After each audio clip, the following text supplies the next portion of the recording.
नमस्कार, news point लेकर हाजिर हूं मैं राजीव। दोस्तों, संसद का मानसून सत्र आज से शुरू हुआ, जिसमें पहले ही दिन नजर आ गया कि विपक्ष किस तरह सरकार की घेराबंदी करने वाला है और सरकार अपने बचाव के लिए फिर से घिसे पिटे पैतरों को आजमाएगी।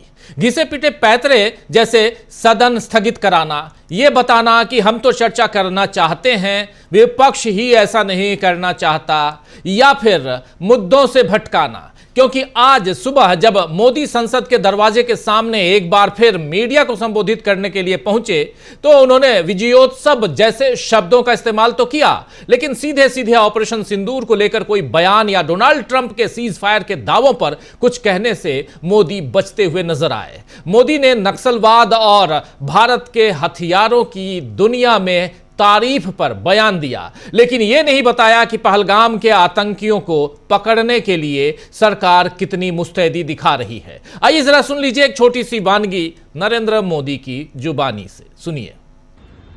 ये मॉनसून सत्र एक विजयोत्सव है। पूरी दुनिया ने भारत की सैन्य शक्ति का, भारत के सैन्य के सामर्थ्य का रूप देखा है। ऑपरेशन सिंदूर में भारत की सेना ने जो लक्ष्य निर्धारित किया था 100% अचीव किया। आतंकियों के आकाओं के घर में जाकर के 22 मिनट के भीतर ऑपरेशन सिंदूर के तहत उसको जमींदोज कर दिया गया। और मैंने बिहार की एक कार्यक्रम में इसकी घोषणा की थी, जो हमारी सैन्य शक्ति ने बहुत ही कम समय में सिद्ध करके दिखा दिया। और इसमें मेड इन इंडिया सैन्य शक्ति का ये नया स्वरूप, इस पर भी दुनिया बहुत आकर्षित हुई है। इन दिनों विश्व के जिन जिन लोगों से मिलना होता है तो भारत के इस मेड इन इंडिया जो औजार तैयार हो रहे हैं, उसके प्रति दुनिया का आकर्षण बढ़ रहा है। मुझे विश्वास है कि जब सदन इस विजयोत्सव को एक स्वर में विजय के भाव से इस सत्र के दरमियान उन ओजस्वी तेजस्वी भावनाओं को प्रकट करेगा, तो भारत की सैन्य शक्ति को बल मिलेगा, प्रोत्साहन मिलेगा। तो सुन रहे थे आप सीधे सीधे नरेंद्र मोदी। या ज्यादा लंबा इन्होंने भाषण नहीं दिया। मीडिया को संबोधित करते हैं, ये भाषण नहीं, लेकिन मीडिया को संबोधित ही करते हैं। यहां सवाल नहीं लेते और यहां पर विजयोत्सव कहकर इन्होंने पहलगाम हमले का बदला हमने पाकिस्तान से तो लिया, लेकिन ऑपरेशन सिंदूर पर जो विपक्ष चाहता है उस पर कुछ नहीं कहा। पिछले कार्यकाल में आप याद कीजिए कि मोदी इसी तरह मणिपुर पर बचते रहे, लेकिन विपक्ष ने उन्हें सदन के भीतर 2 वाक्य ही सही लेकिन बोलने पर मजबूर कर दिया था। अब देखना होगा कि इस बार मोदी क्या करेंगे, क्योंकि विपक्ष ने तो पहले ही बता दिया है कि उसे किन सवालों के जवाब चाहिए। खबरें आ रही हैं कि सरकार ने कहा है कि लोकसभा में 16 और राज्यसभा में 9 घंटे ऑपरेशन सिंदूर पर चर्चा होगी। ऐसा करना सरकार का दायित्व भी है, लेकिन इसके लिए किसी तरह की आधिकारिक जानकारी नहीं दी गई है। तभी तो जब कांग्रेस सांसदों ने आज ही सत्र शुरू होते ही इस पर चर्चा की मांग की तो लोकसभा की कार्रवाई को 2 बार स्थगित करनी पड़ी। लोकसभा अध्यक्ष ओम बिरला ने इस मसले पर कहा कि सरकार हर मुद्दे पर जवाब देना चाहती है, सदन चलाना चाहती है। आप यहां नारे लगाने नहीं आए हैं। सदन नियमों और विनियमों के आधार और उसी के अनुसार चलता है। नियमों के अनुसार उठाए गए सभी मुद्दों पर चर्चा होगी। लेकिन ओम बिरला ने सदन को पहले 12 बजे तक के लिए और उसके बाद 2 बजे तक के लिए और उसके बाद कल 11 बजे तक के लिए स्थगित कर दिया। ओम बिरला और तमाम विपक्षी दल जो बात कह रहे हैं उन बातों में कितनी सच्चाई है यह भी देखना हो। विपक्षी दल नहीं, सत्ता पक्ष, माफी चाहूंगा, ओम बिरला का साथ देते हुए सत्ता पक्ष के और नेता सांसद जो बात कह रहे हैं उन बातों में कितना दम है यह तो आने वाला वक्त बताएगा। लेकिन यहां पर जब कार्रवाई सदन की शुरू हुई और 12 बजे तक के लिए स्थगित की गई तो ओम बिरला कह क्या रहे थे, जरा सुन लीजिए। पर जवाब देना चाहती है, सदन चलना चाहिए, सदन पर चर्चा होनी चाहिए, संवाद होना चाहिए। आप तख्तियां लेके नारेबाजी के लिए यहां पर नहीं आए। सदन नियमों प्रक्रियाओं से चलता है। नियम प्रक्रिया में उठाए गए हर मुद्दों के पर चर्चा होगी। आप प्रश्नकाल नहीं चलने देना चाहते, आप सदन नहीं करना चाहते, सदन की कार्रवाई आज 12 बजे तक के लिए स्थगित की जाती है। तो सुन लिया आपने, कहे और निकल लिए 12 बजे तक।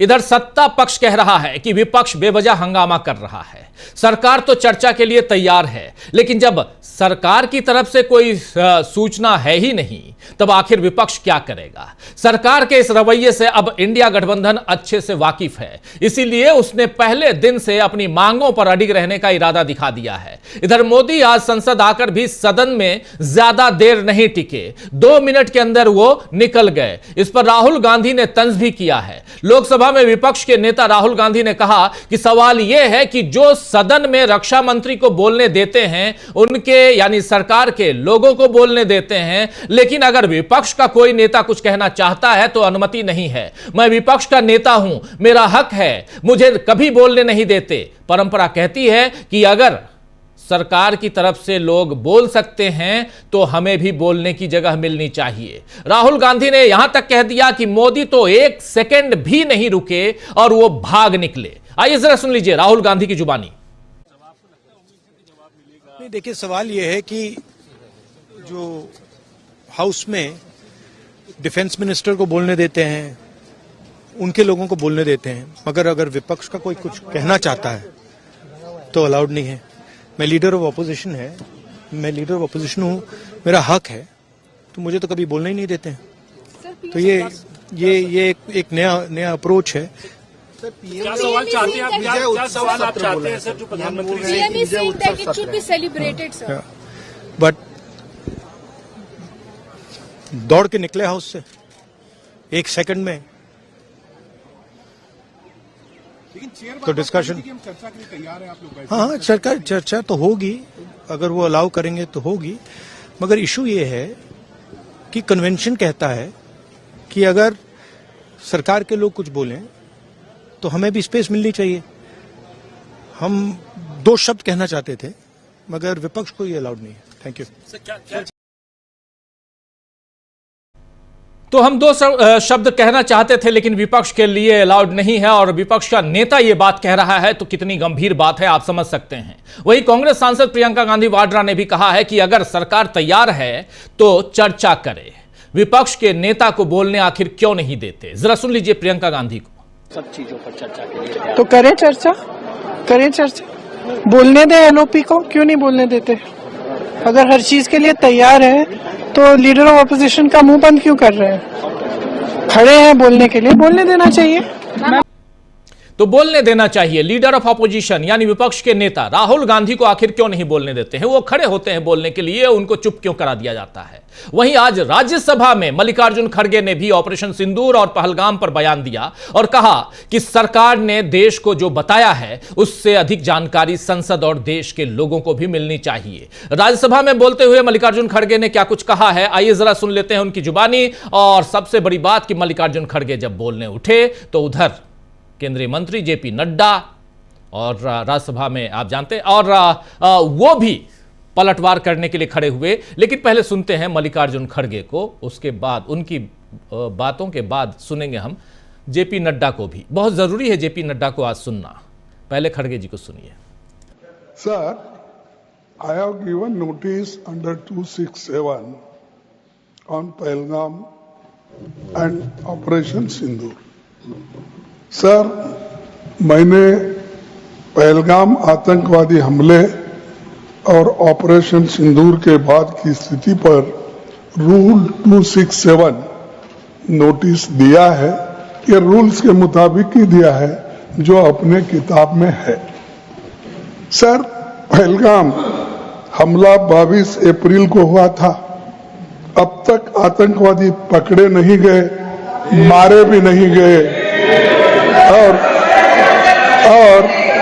उन्होंने हमको बार बार बताया कि उन्हीं के ऊपर डायरेक्टली मारे गए और वो उसमें मर गए। ये भी खबर हमको मिली। लेकिन हम ये जानना चाहते हैं, क्योंकि हमने तो अनकंडीशनल सपोर्ट पूरे हाउस, पूरे ऑल पार्टी ने दिया, सिर्फ मेरा पार्टी एक ही नहीं, सभी पार्टियों ने दिया कि देश को मजबूत बनाने के लिए, देश में एकता रखने के लिए और हमारे आर्मी को मॉरल स्ट्रेंथ देने के लिए हमने अनक्वेश्चन, यानी कोई प्रश्न न करते हुए हमने ये सब कुछ उनको दिया, समर्थन दिया। लेकिन मैं चाहता हूं कि उनके तरफ से हमको मालूमात मिलना चाहिए। जैसा कि पहलगाम हमला 22 अप्रैल को हुआ था, अब तक आतंकवादी पकड़े तो नहीं गए, लेकिन हुआ क्या? एक मिनट। लेकिन J&K में कम से कम इंटेलिजेंस, इनकी सिक्योरिटी है, उसके बारे में उनका फेल्योर हुआ, ये उन्होंने ही कहा है। लेफ्टिनेंट गवर्नर ने कहा है इसमें इंटेलिजेंस फेल्योर है, ये एक्सेप्ट उन्होंने ही किया। ये हमारी बात नहीं सर।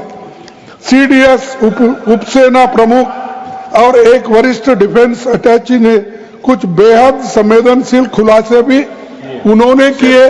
जहां पर नहीं, मैं सुनता हूं उनका, मेरा एक ही मिनट सुनिए। Okay, 1 minute please sir, only 1 minute मेरा सुनिए, उसके बाद उनको दीजिए प्लीज। सर, विषय ये है, इन विषयों पे मुझे विषय प्रश्न नहीं है। ये पहलगाम एंड ऑपरेशन सिंदूर के बारे में आपने जो दुनिया को बताया, हमको बताया, हिंदुस्तान के लोगों को बताया, उसकी बात कर रहा हूं। हमारे को इंफॉर्मेशन तो देना चाहिए, हमारे से तो आपने मदद ली। और दूसरी चीज सर, दूसरी चीज सर, अमेरिका के राष्ट्रपति ट्रंप 24 बार उन्होंने, बाद में सफाई, 24 बार उन्होंने कहा मेरे इंटरफियरेंस से मैं समझौता किया, तभी ये युद्ध थामा, नहीं ये युद्ध स्टॉप जो हुआ मेरे। तो सुन रहे थे आप लीडर ऑफ द हाउस यानी जेपी नड्डा खड़े हो जाइए अब जवाब देने के लिए, और बोलने नहीं देना चाह रहे थे यहां पर मल्लिकार्जुन खड़गे को, आसंदी पर विराजमान देश के उपराष्ट्रपति और राज्यसभा में सभापति जगदीप धनखड़। आप सुन रहे थे, देख रहे थे। मल्लिकार्जुन खड़गे के बयान पर जवाब देते हुए जेपी नड्डा ने 2 कदम आगे बढ़ते हुए यहां तक कह दिया कि nothing will go on record, यानी आप लोग जो बोलेंगे वो रिकॉर्ड में नहीं जाएगा। ये बोलने का काम होता है आसंदी पर विराजमान सभापति महोदय का। लेकिन ये कह रहे थे जेपी नड्डा यही नहीं रुके, वो कह रहे हैं ओनली व्हाट आई से विल गो ऑन रिकॉर्ड, यानी केवल मैं जो कहूंगा वो ही रिकॉर्ड में जाएगा। आपको मालूम होना चाहिए, ये बात भी कह रहे हैं, यानी सीधे सीधे जेपी नड्डा यहां धमका रहे थे विपक्ष को, विपक्ष के नेता मल्लिकार्जुन खड़गे को। जरा उनकी जुबानी सुनिए। सबसे पहले Only what leader of the house says will go on record. Okay. सबसे पहले तो मैं विपक्ष के नेता श्री मल्लिकार्जुन खड़गे जी को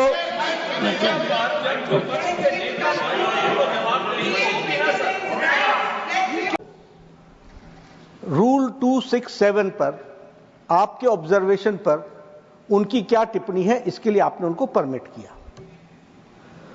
उन्होंने रूल 267 के संवैधानिक विषयों पर चर्चा नहीं की, वह उस विषय पर चर्चा करने लगे, ऑपरेशन सिंदूर,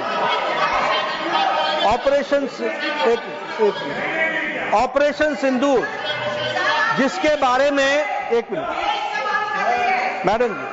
मैडम जी शांत रहिए, शांत रहिए। प्लीज देखिए, तर्क में अपनी ताकत होती है, चिल्लाने की जरूरत नहीं होती, चिल्लाने की जरूरत नहीं होती है। No, sir, ask them to sit down. Let us have good debate. अरे क्यों चिल्ला रहे हो भाई? Honorable members, तो सुन लो। One second, honorable members, when LOP was speaking, there was silence. Please listen to leader of the house. Sir, Shri मैं ये कह रहा हूं नड्डा जी कि खड़गे जी ने ऑपरेशन सिंदूर और पहलगाम के डिस्कशन के माइन्यूट डिटेल्स को डिस्कस करना शुरू कर दिया। वह नियम के विरुद्ध इसलिए है क्योंकि आपने 267 में उनको परमिशन दी थी कि वह संवैधानिक विषय पर चर्चा करें। नंबर एक, सभापति जी। दूसरा, इस हाउस को, इस हाउस के माध्यम से देश में कहीं यह संदेश नहीं जाना चाहिए कि सरकार पहलगाम और ऑपरेशन सिंदूर पर चर्चा नहीं चाहती। हम चर्चा करेंगे, हर तरीके से करेंगे, और ऑपरेशन सिंदूर के सारी पॉइंट्स को देश और दुनिया के सामने रखा जाएगा।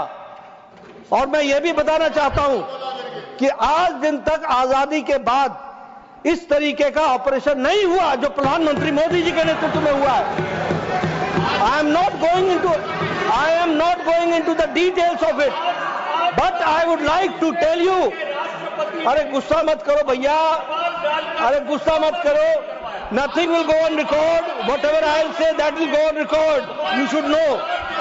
तो मैं ये बता रहा हूं कि सभापति जी श्रमिक भट्टाचार्य ने on our own under rule 167 operation Sindoor के बारे में चर्चा रखी है। बिजनेस एडवाइजरी कमेटी में आप समय तय करेंगे। भारत सरकार मोदी जी के नेतृत्व में हर बात की चर्चा करने के लिए तैयार है और हम चर्चा करेंगे।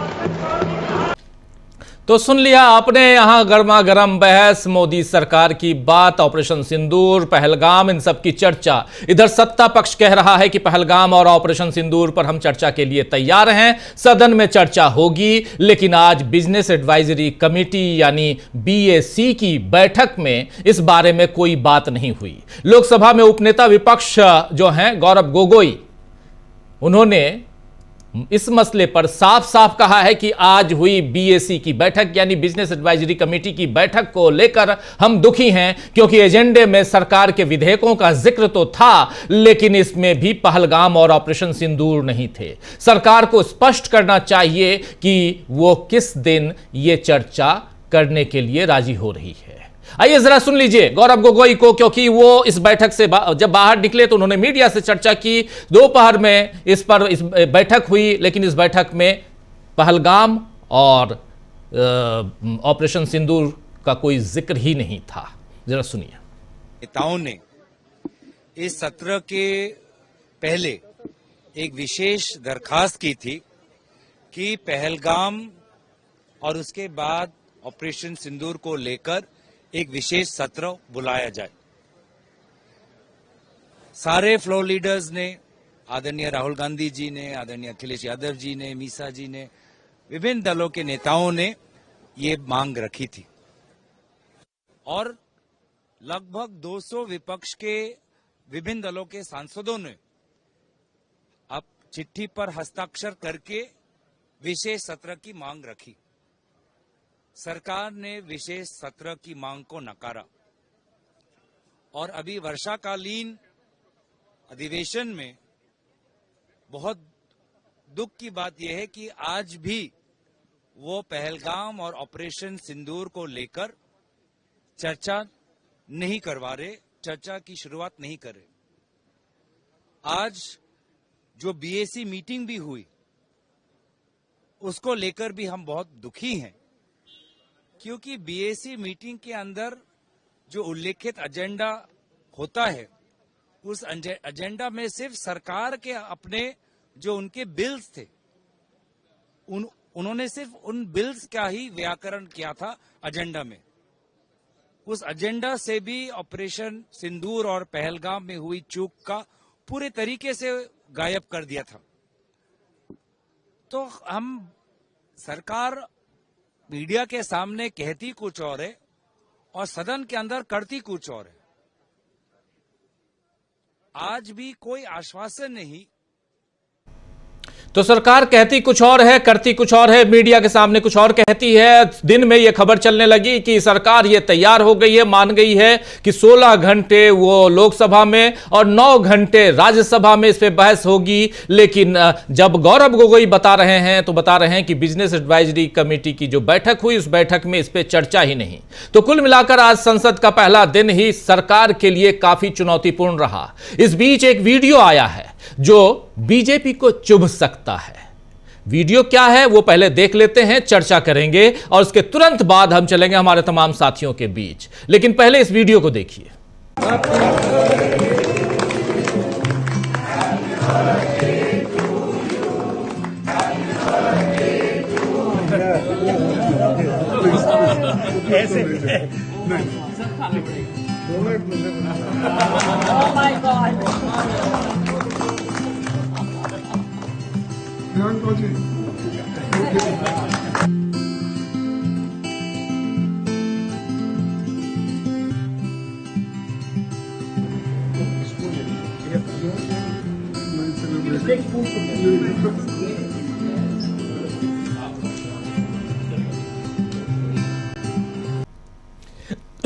माफी चाहूंगा।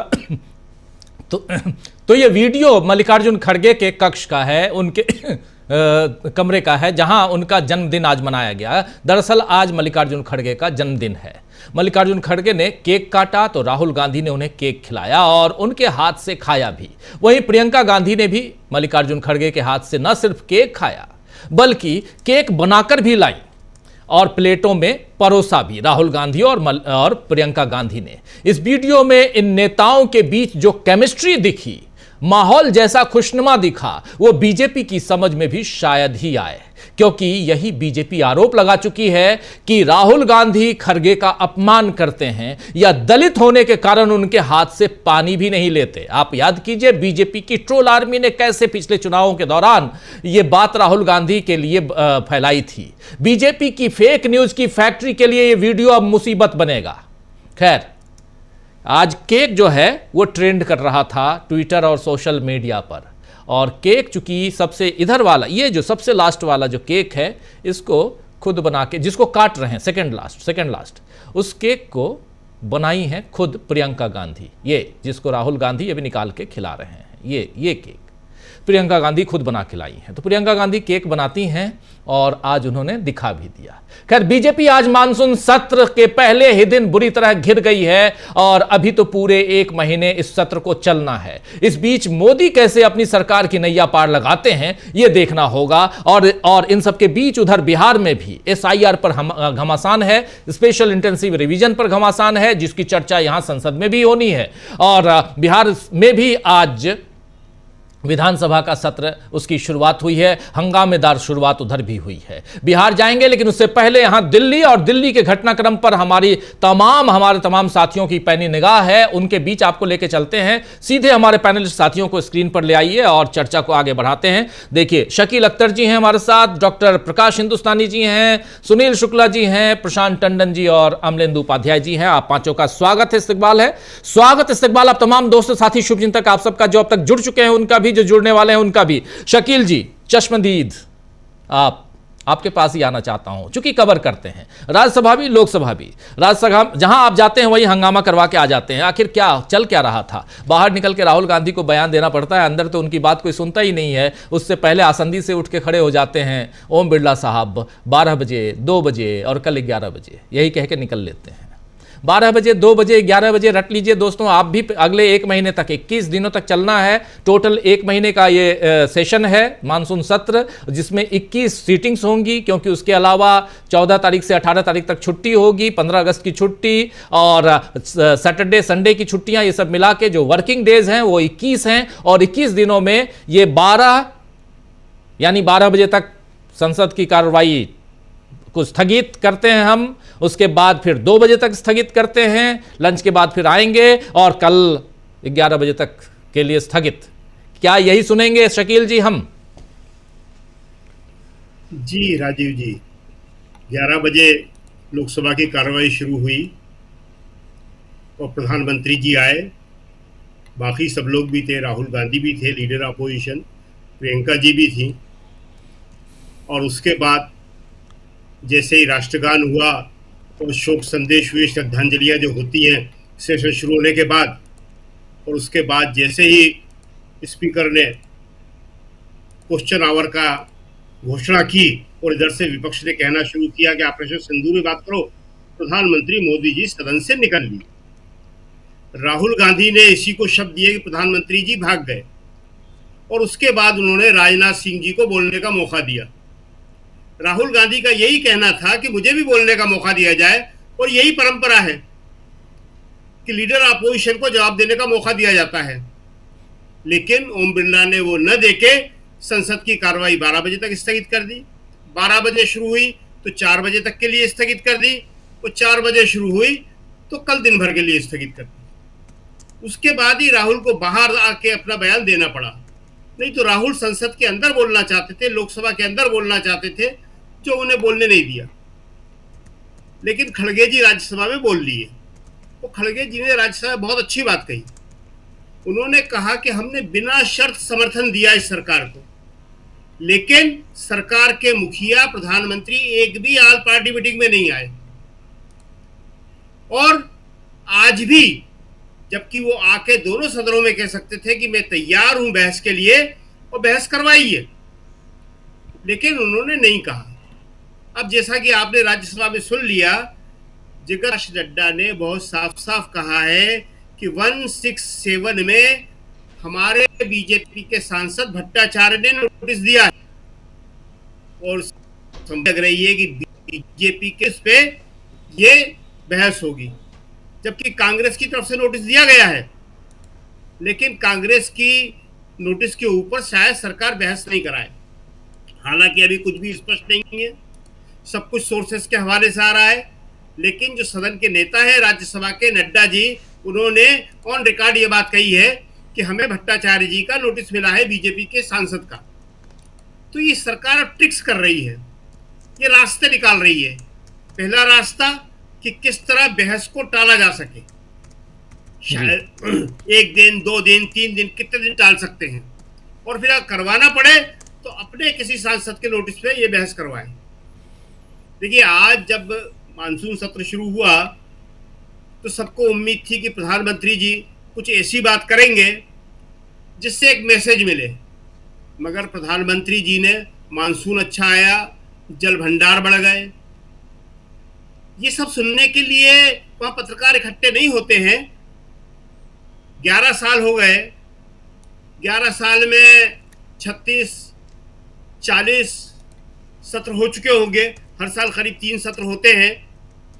एक भी बार प्रधानमंत्री ने कोई सवाल नहीं लिया, आज भी नहीं लिया। और इसी तरह इन 11 सालों में एक बार भी विपक्ष का कोई स्थगन प्रस्ताव स्वीकार नहीं किया। 11 साल से पहले यूपीए की सरकार में, उससे पहले वाजपेयी की सरकार में, विपक्ष जो स्थगन प्रस्ताव देती थी उस पर विचार होता था, प्रश्नकाल स्थगित हो जाता था, शून्यकाल स्थगित हो जाता था, और राष्ट्रीय महत्व के मुद्दे पर चर्चा होती थी। लेकिन ऐसा राष्ट्रीय महत्व का मुद्दा तो आज तक आया ही नहीं है जिसमें अमेरिका का राष्ट्रपति 24 बार बोल रहा है, लेकिन उस पर भी संसद के प्रश्नकाल को स्थगित करके चर्चा नहीं कराई जा रही है।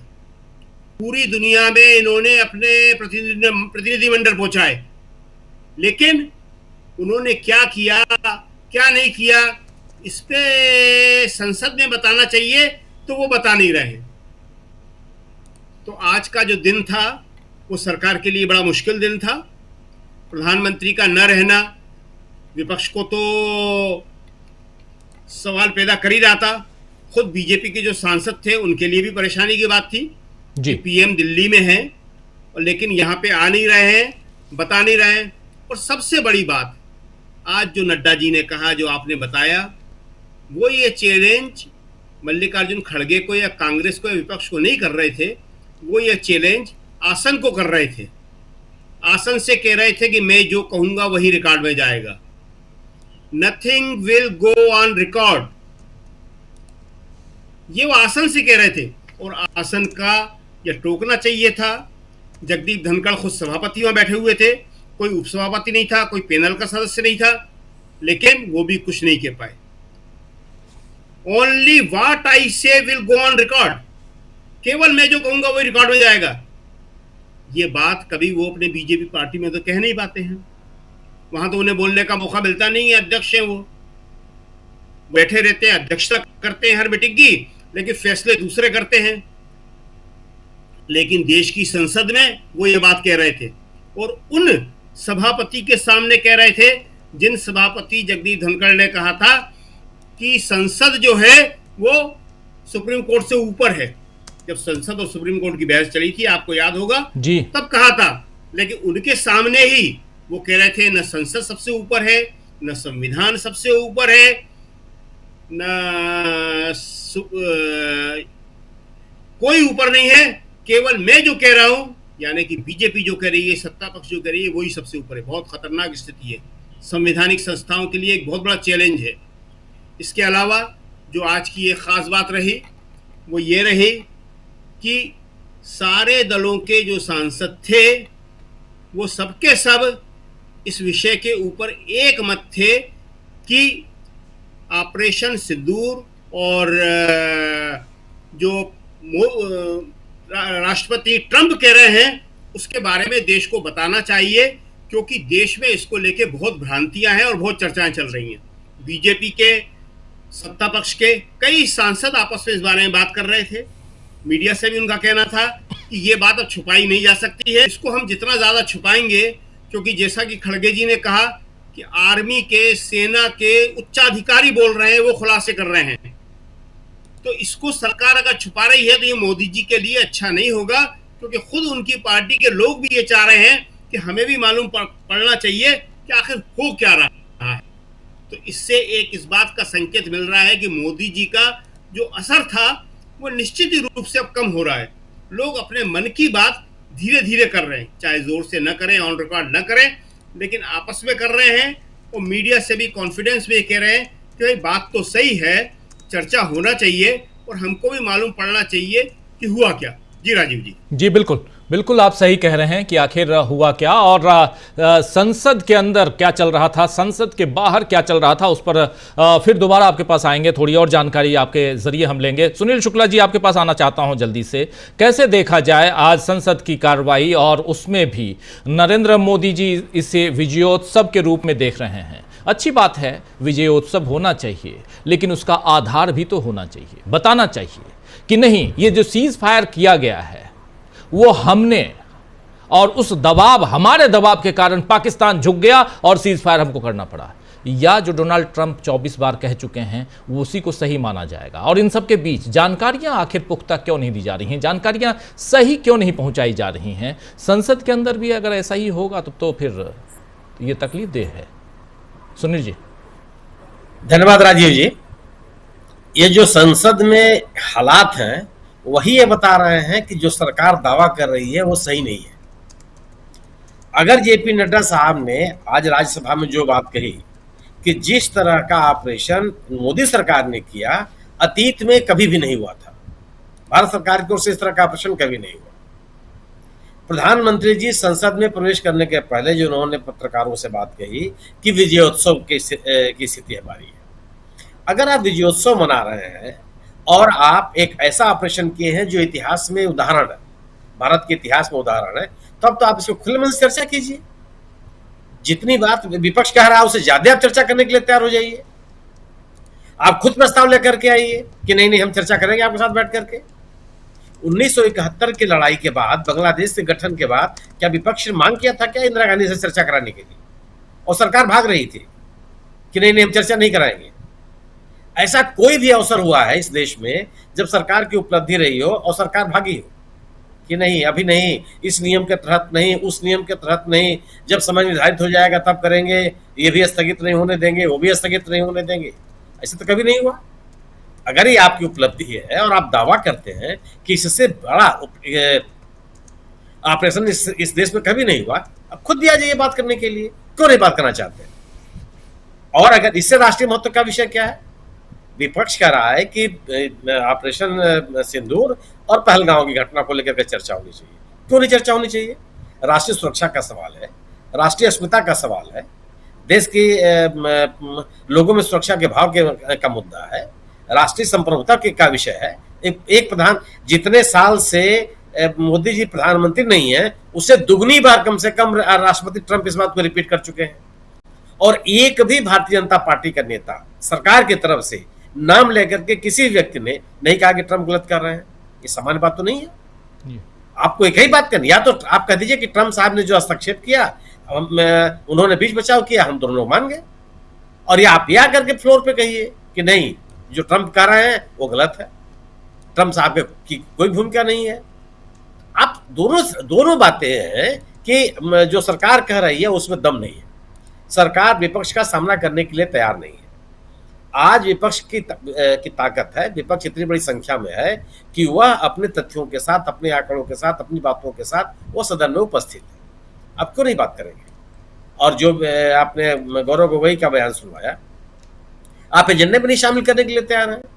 बिजनेस एडवाइजरी कमेटी के बैठक में आप इस विषय में बात करने के लिए तैयार नहीं है। तो ये आप सरकार बुरी तरह से फंसे हुई है। ये बिल्कुल ये दो ऐसे विषय हैं जिस पर सरकार बोलने की स्थिति में नहीं है। पर जो बड़े सवाल होते हैं, जिन सवालों को विपक्ष बिजनेस एडवाइजरी कमेटी में उठाता है, जब प्रधानमंत्री सदन में आते हैं तो उसको जो बाहर वो बोलते हैं तो उन विषयों को बोलते हैं। वो इस बात पर नहीं कहते कि मानसून बहुत अच्छा हुआ, जलाशय भर गए। वो नहीं बताते हैं कि हमारे सैन्य उपकरणों का उत्पादन इतना बढ़ गया है और दुनिया के पैमाने पर कोई बात ही नहीं कर रहा है। ये किसने कहा कि हम जो हमारे सैन्य उत्पाद है वो उसमें हम बहुत पिछड़ गए हैं? कोई बात नहीं, किसी ने नहीं कही। जो लोगों के बीच में विषय है, जो चर्चा का विषय, आप उसकी बात करेंगे।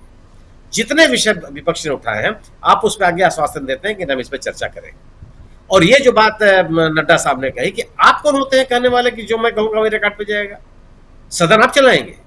और यह उनका वक्तव्य बताता है कि सदन को या संसद को किस रूप में ले जाना चाहते हैं, विपक्ष के लिए कितना स्थान बचा हुआ है। यह सरकार केवल और केवल अपने एजेंडे को लागू करने की कोशिश करेगी, लेकिन विपक्ष के सामने उसका टिकना मुश्किल है। विपक्ष मजबूत है कम से कम, और विपक्ष के द्वारा उठाए जा रहे सवालों से सरकार बच नहीं सकती। पहले दिन आज अगर अब कितनी देर तक प्रधानमंत्री जी बैठे हैं, आप टुकड़े टुकड़े में चल करके पूरे दिन सदन की कार्रवाई स्थगित कर देंगे। अगर आप सदन चलाना चाहते हैं तो स्वाभाविक सी बात है कि जो विपक्ष सवाल उठा रहा है उसका जवाब दे दीजिए। आप क्यों भाग रहे हैं? सदन का स्थगित किया जाना विपक्ष द्वारा उठाए जा रहे सवालों से सरकार का भागना है। सदन का स्थगित किया जाना गोया कि विपक्ष के द्वारा उठाए गए प्रश्नों का जवाब सरकार के पास नहीं है। सदन का स्थगित किया जाना जो विषय राष्ट्रीय महत्व के विषय चर्चा के लिए होने चाहिए, उन विषयों से सरकार का भागना है। अन्यथा क्यों सदन की कार्रवाई स्थगित की जाएगी? अगर सभापति जी और स्पीकर साहब ये कह रहे हैं कि सरकार चर्चा करने के लिए तैयार है, तो विपक्ष तो चर्चा ही मांग रहा है। फिर आप उस विषय को क्यों लागू करना चाहते हैं? आप बार बार आप स्पीकर साहब कह रहे थे कि सरकार हर विषय पर चर्चा करने के लिए तैयार है, तो चर्चा करें। विपक्ष तो कह रहा है कि नहीं, हमको प्रश्नकाल की जरूरत हमको नहीं है। आप प्रश्नकाल को स्थगित करके इस पर चर्चा कीजिए। और आप खुद भी कह रहे हैं कि हम चर्चा करने के लिए तैयार हैं, तो फिर संघर्ष कहाँ है? संघर्ष केवल है कि आप जो कह रहे हैं वह अलग है, जो करना चाहते हैं वो आप अलग है।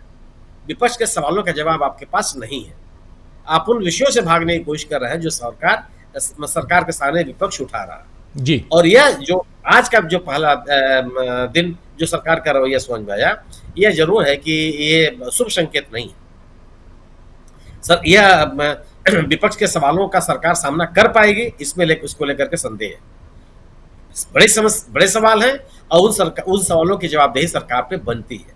और इन सवालों के प्रति सरकार कितना गंभीर है, ये परंपरा में है कि जब सदन की कार्रवाई, संसद की कार्रवाई चल रही होती है तो केंद्रीय मंत्रिमंडल के सदस्य और प्रधानमंत्री विशेष रूप से विदेश का दौरा नहीं करते, दिल्ली राजधानी छोड़ के नहीं जाते। और आप ये प्रधानमंत्री जी अब 2 देशों 3 देशों की यात्रा पर निकल गए, ये तो परंपरा कभी नहीं रही।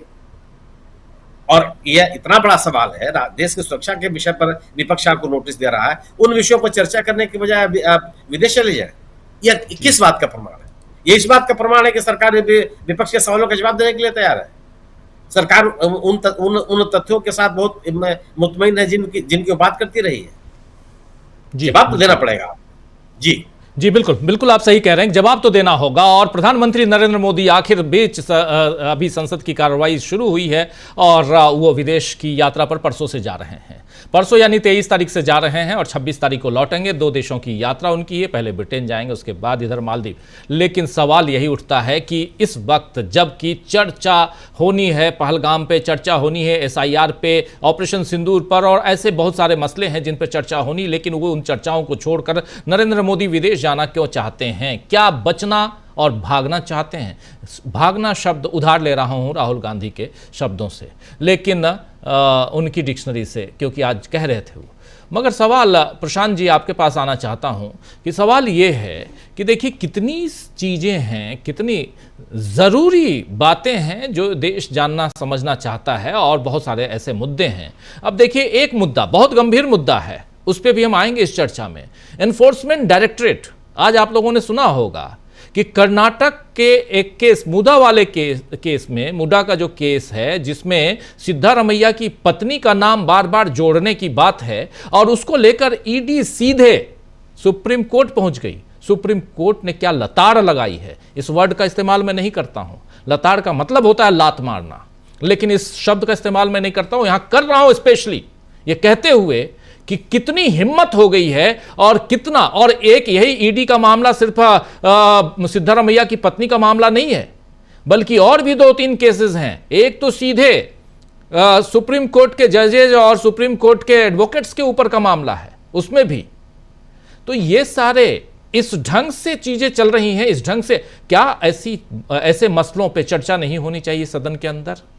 क्या और भी बहुत सारे मामले हैं उस पर चर्चा नहीं होनी चाहिए? और आप उसको छोड़ के आप भागने की कोशिश कर रहे हैं। आप आकर विजयोत्सव और लंबी लंबी बातें और लंबे लंबे भाषण दे के चले जाते हैं और उससे सोचते हैं कि और उसके बाद आपके लोग जो आसंदी पर बैठे हुए हैं वो जैसे चाहें वैसे चलाएं, 12 बजे तो 2 बजे और 11 बजे कर लें। प्रशांत जी, ये जो बात आपने की वो बहुत इंपॉर्टेंट है। CBI ने साफ साफ ये कहा, ओपन कोर्ट में कहा कि इन्फोर्समेंट डायरेक्टरेट का इस्तेमाल पॉलिटिक्स में मत कीजिए, राजनीति करनी है तो चुनाव में जाइए और सुप्रीम कोर्ट को राजनीति का अखाड़ा मत बनाइए। ये उन्होंने तुषार मेहता सरकार के वकील से कहा जो पहुंच गए थे वहां सिद्धारमैया की पत्नी के मामले को लेकर। तो बहुत साफ सुप्रीम कोर्ट का ऑब्जर्वेशन है, चीफ जस्टिस का ऑब्जर्वेशन है कि ईडी पॉलिटिकल वेपन की तरह इस्तेमाल होती है, उसका मतलब यही है। अब दूसरी बात जो मोदी जी और सीज फायर और पार्लियामेंट, देखिए जो जय सुनील जी ने कहा, अगर आपके पास तथ्य हैं, अगर आपका जमीन मजबूत है तो किस बात का डर है? क्यों भाग रहे हैं विदेश? विदेश जाना संसद के सत्र में कभी परंपरा नहीं रही, लेकिन आप मोदी जी ने परंपरा डाल दी। पहली बार नहीं है कि संसद के सत्र के बीच में वो विदेश जा रहे हैं। ये संसद का अपमान है। और राष्ट्रीय सुरक्षा पे अगर आप चर्चा नहीं करना चाहते हैं तो इसका मतलब है कि राष्ट्रीय सुरक्षा आपकी प्राथमिकता में नहीं है। देश की सबसे बड़ी जो पंचायत है, जो जनता के द्वारा चुनी गई है, उसमें अगर आप बात अपनी नहीं कहना चाहते हैं तो इसका मतलब है कि आपके राष्ट्रीय सुरक्षा आपकी प्राथमिकता नहीं, आपके एजेंडा में नहीं है। अब जो JP नड्डा जी ने बात कही है कि इतिहास में कभी ऐसा नहीं हुआ जैसा मोदी जी ने कर दिया। 71 की बात पे भी आऊंगा, लेकिन पहले तो उन्हीं की सरकार, वाजपेयी जी की सरकार, करगिल युद्ध था और करगिल युद्ध में 4 जुलाई को पाकिस्तान ने, नवाज शरीफ ने सीज फायर अनाउंस किया था और 20 दिन के अंदर वो विथड्रॉ हुआ था। पाकिस्तान के सैनिक भारत की सीमा से और एलओसी के अंदर से बाहर गए थे 20 दिन के अंदर। और अमेरिका ने शर्त रखी थी, अमेरिका को उन्होंने अप्रोच किया था, क्लिंटन उस वक्त प्रेसिडेंट थे, उन्होंने शर्त रखी थी कि आप पहले पूरा विड्रॉल कीजिए फिर बात करूंगा। तो अमेरिका ने तब तो नहीं कहा था कि हमने मध्यस्थता की। और जो ऐतिहासिक बात है, 1971 की लड़ाई, जनरल नियाजी के दस्तखत कर रहे हैं लेफ्टिनेंट जनरल जगजीत सिंह अरोड़ा के सामने, 93,000 पाकिस्तानी सैनिकों ने सरेंडर किया। भारत ने दुनिया के इतिहास में ऐसी मिसाल नहीं है भाई। और उस वक्त तो किसी ने नहीं कहा, किसी ने सीज फायर का दावा नहीं किया था। वो थी भारतीय सेनाओं की और भारत की मजबूती का एक सबूत। और अभी ट्रंप 24 बार कह चुके हैं और केवल सीज फायर की बात नहीं कह रहे, तो ये भी कह रहे हैं कि 5 जहाज गिर गए। और इस बात को दबे छुपे शब्दों में सेना के जनरल्स भी एक्सेप्ट कर रहे हैं, मान रहे हैं कि उनका नुकसान हुआ है। एक नहीं 2-3 बार किया है। तो ये अगर आपको इतनी बड़ी विजय हासिल हुई है तो आप आके साफ साफ जवाब दें। और उसका पूरा प्रोसेस, प्रक्रिया जो है सीज फायर की, मीडिया में आई, ट्विटर के माध्यम से आई। आपके अनाउंसमेंट से पहले ट्रंप ने अनाउंस कर दिया, आधे घंटे पहले अनाउंस कर दिया उसने, अमेरिकी राष्ट्रपति ने। तो ये सब आपको संसद को बताना पड़ेगा ना, किसने किसको फोन किया, कब हुआ, कैसे हुआ, और ये ट्रंप क्यों बोल रहे हैं, और ट्रंप बोल रहे हैं तो गलत बोल रहे हैं, आप पार्लियामेंट में आके कहें। संसद के बाहर, संसद की बिल्डिंग के चेंबर के बाहर आप मीडिया के सामने मोनोलॉग कर रहे हैं, आप मन की बात कर रहे हैं। ये मन की बात करने का फोरम नहीं है संसद। संसद जो है वो चर्चा का विषय है, चर्चा का फोरम है। वह कानून पास होते हैं, वह राष्ट्रीय मुद्दों पर बहस होती है, देश की जनता जानना चाहती है। और 230 मेंबर हैं जो कि विपक्ष के हैं।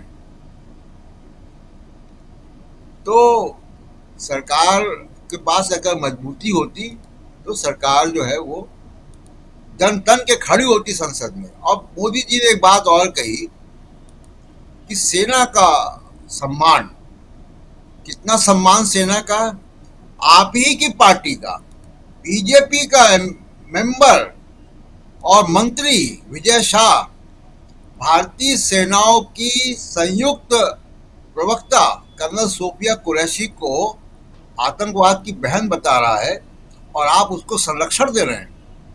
कितना सम्मान है सेनाओं का भाई आपके दिल में? कैसे वो बीजेपी में है, कैसे वो मंत्री है? तो ये दोहरी बात जो है, और जनता इतनी समझदार है, जनता जानती है कि ये क्या बात कर रहे हैं और क्या नहीं कर रहे हैं। और हम सब जानते हैं, अभी बहुत चर्चा हो रही है बिहार की, SIR की और सब की, इसकी भी चर्चा हम लोग करेंगे बाद में, कि आप चुनाव जीत कैसे रहे हैं। जनता सब देख रही है कि आप ही का मंत्री भारतीय सेनाओं को अपमानित कर रहा है जी। और आप भाषण दे रहे हैं वहां पर खड़े होके। आपको भाषण देने का क्या नैतिक अधिकार है जब तक कि विजय शाह जैसा व्यक्ति जो है वो आपके मंत्रिमंडल में और आपके सदस्य है बीजेपी का। और एक आखिरी बात, जो केक की बात है, काफी बातें हैं लेकिन करूंगा बाद में जी। केक की बात, 83 साल के हो गए खड़गे साहब, अभी भी एक्टिव है पॉलिटिक्स में। कांग्रेस के अंदर उनका सम्मान है, अथॉरिटी है, दिखाई दे रहा वीडियो में। और मोदी जी के ऊपर 75 साल में रिटायरमेंट की तलवार अटकी हुई है। इस पे चर्चा करेंगे सेकंड राउंड में जी। फर्क समझिए, 83 साल के हो गए और वो सम्मान, वो आत्मीयता वो दिखाई दे रहा है। और दूसरी तरफ जरा तस्वीर ले आइए, जो आज बर्थडे केक काट रहे थे मल्लिकार्जुन खड़गे और उनके साथ थे बगल में बैठे राहुल गांधी, प्रियंका गांधी खुद केक बनाकर लाई थी। ये तस्वीरें भी बहुत कुछ बोलती हैं दोस्तों, इसलिए क्योंकि इस वक्त जबकि देश में बहुत ऐसी चीज़ें चल रही हैं जिससे आप परेशान होते हैं, चेहरे पे शिकन आ जाती है, माथे पे शिकन आ जाती है, और लेकिन उन सब के बीच कुछ खुशियों के पल किसी और को भी बांटते हुए आप देखते हैं तो अच्छा लगता है। 83 साल के हो गए मल्लिकार्जुन खड़गे और उनके लिए प्रियंका गांधी अगर देखिए केक बना के और फिर खा रही हैं उनके हाथ से, ये छोटी मोटी बात नहीं हो सकती, बहुत बड़ी बात हो सकती है। इसलिए क्योंकि बीजेपी ने दलित के नाम पर राहुल गांधी को यहां घेरने की कोशिश की थी पिछले चुनाव से पहले, और आज देखिए और मल्लिकार्जुन खड़गे के हाथ का पानी नहीं पीते हैं, पानी इधर, ये सारी बातें हुई थी। लेकिन अब यहां परिस्थितियां दूसरी दिखाई दे, इसलिए परिस्थिति की बात नहीं, उस समय वो बात गलत थी और जो सच्चाई है वो उस कल भी थी, सच्चाई आज भी है, यही यहां पे रख रहा था। लेकिन आना चाहता हूं, आगे बढ़ें, डॉक्टर प्रकाश हिंदुस्तानी जी के पास आते हैं। प्रकाश जी जरा आपके पास, और बहुत कुछ चर्चा हम कर रहे हैं संसद के इस कार्रवाई को और इस पूरे एक महीने को किस रूप में देखा जाए, क्या हंगामेदार वैसे ही जैसा पहले हुआ है? बजट सेशन हमने देखा, उससे पहले शीतकालीन सत्र देखा, नए साल में नया जो ये सरकार नई बनी उसमें सब कुछ हमने लगभग एक साइकिल पूरा कर लिया है। पिछले साल 2024 में नई सरकार बनी, उसके बाद मानसून सेशन, उसके बाद विंटर, फिर बजट, उसके बाद फिर मानसून में हम आ गए हैं। इसलिए भी क्या वही हंगामेदार की हम उम्मीद करें? इतना लंबा आपका भी अनुभव रहा है, और क्यों आखिर यहाँ सरकार जो है वो पहलगाम या ऑपरेशन सिंदूर से भागना चाहती है उसी ढंग से जैसे मणिपुर से भाग रही थी? कारण क्या हो सकता है? राजीव जी, जिस तरीके से सरकार जवाब देने से बचना चाहती है वो बड़ा शंकाओं को जन्म देता है। प्रधानमंत्री जी को चाहिए था कि मौसम की बात नहीं करते, सबको पता है कि मौसम कैसा है। अखबारों में बहुत खबर और विज्ञापन छपे कि हमारे सुरक्षा उत्पादन में क्या क्या हम कर रहे हैं, हम कितना एक्सपोर्ट कर रहे हैं, बहुत कुछ आ चुका है। प्रधानमंत्री जी को जो काम करना था, सदन में रहना था, वो नहीं है। प्रधानमंत्री जी को पूरे सत्र के दौरान रहना है, लेकिन वो विदेश जा रहे हैं। प्रधानमंत्री जी अपनी ड्यूटी का निर्वहन नहीं कर रहे हैं, वे तनख्वाह ले रहे हैं लेकिन काम नहीं कर रहे हैं, ये बात स्पष्ट है। दूसरी बात, यही बात स्पीकर महोदय के बारे में भी कही जा सकती है। स्पीकर महोदय को जो काम करना चाहिए वो नहीं कर रहे हैं, और जेपी नड्डा को जो काम नहीं करना चाहिए वो घोषणा वे कर रहे हैं। तो ये बड़ा ही अजीबोगरीब हालात हो गए, अजीब हालात हैं। जिसको जो काम नहीं करना चाहिए वो काम करने पे आमादा है, और जो काम करना चाहिए वो काम करने से भाग रहा है।